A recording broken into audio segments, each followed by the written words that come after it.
Okay, we've been sent a case in today to evaluate for site number 12/13. Um, from the looks of the scan, it's an immediate tooth, and the question is essentially is how's this look and how's it going to work and alignment and things. So this person recently attended the Sirona Advanced User Training, so they are new in their journey to using this technology. So let's go ahead and take a closer look at everything and see how it looks. So here is the plan. It looks like it's planned for a high Austen 4.5 by 10 millimeter implant. We'll call this tooth number 13 and let's go ahead and take a look. So the first thing I'm going to do is I'm going to duplicate the plan so we can compare my plan to their plan and go from there. So now when I start looking at this, the first thing I do want to kind of go over here is how I evaluate dental implants for immediate placement. So what I'll do here is I'll go ahead and draw my outline. And what I'm going to outline here in white is the existing root and tooth, just like so. Okay. And then what I'll outline in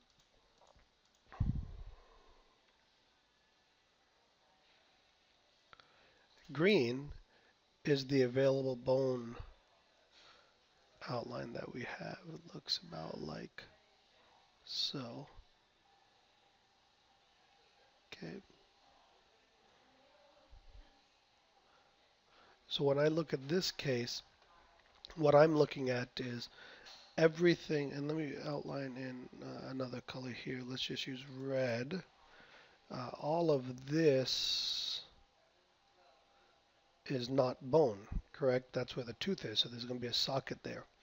So what I'm looking for here in evaluating this particular placement from this singular view is what part of the implant is going to be in bone.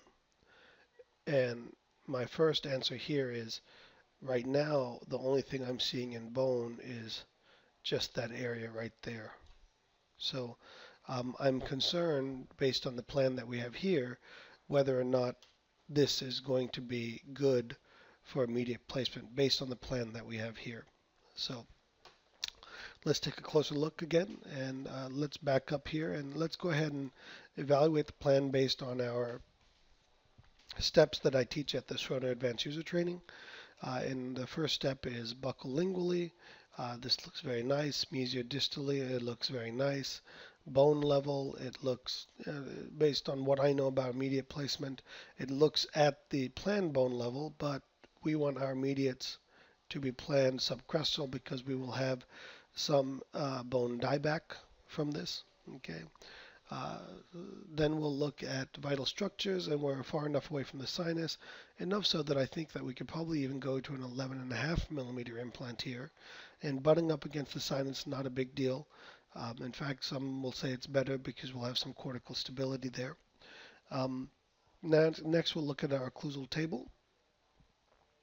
And in looking at our occlusal table, we see that it, for the most part, comes through the middle of the tooth. It may be a little bit on the lingual end here, but I would say pretty close to being dead through the center there.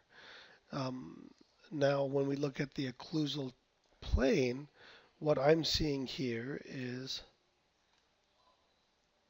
that that line is not flat. And in an ideal world, again, ideal, I would like to see that line pretty close to being flat.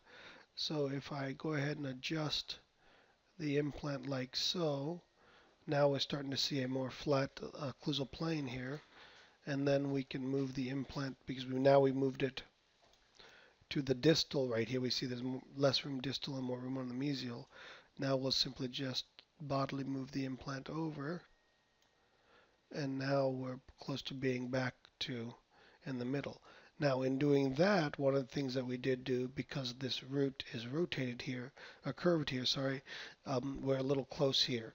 So what we may end up having to do in this particular case is accepting a little bit of a compromise. Okay, so I think this would be a slightly better position.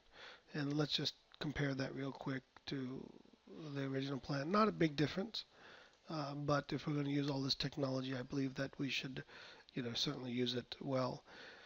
Now, the next thing that we have to look into is stability. And again, based on the plan that we have right now, and certainly even though the hyoscine is a slightly more aggressive implant, it's not as aggressive as I would like it to be.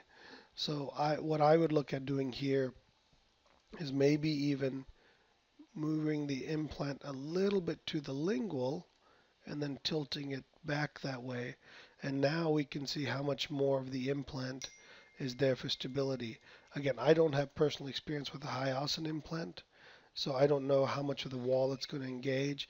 And here we can see from the extraction socket, it may be engaging the entire distal wall here based on the extraction socket.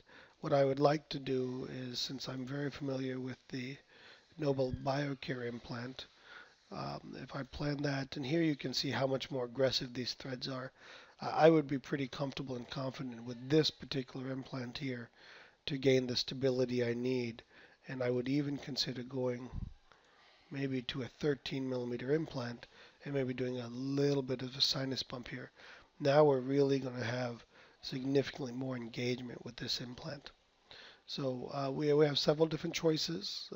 Everybody's, of course, a little bit different in terms of what they want to do and how they want to plan things. And it looks like we can even maybe do the 13 millimeter implant with the hyoscine.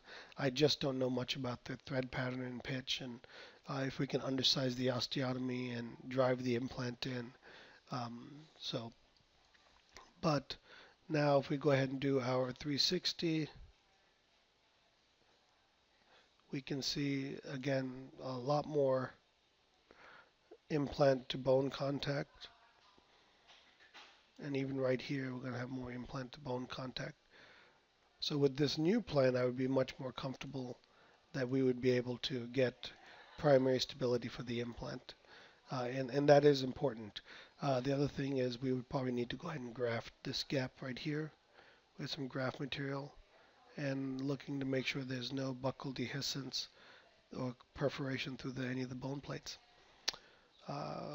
Pretty good. And then we'd go through here, plan everything out, go through our 360, everything looks good there.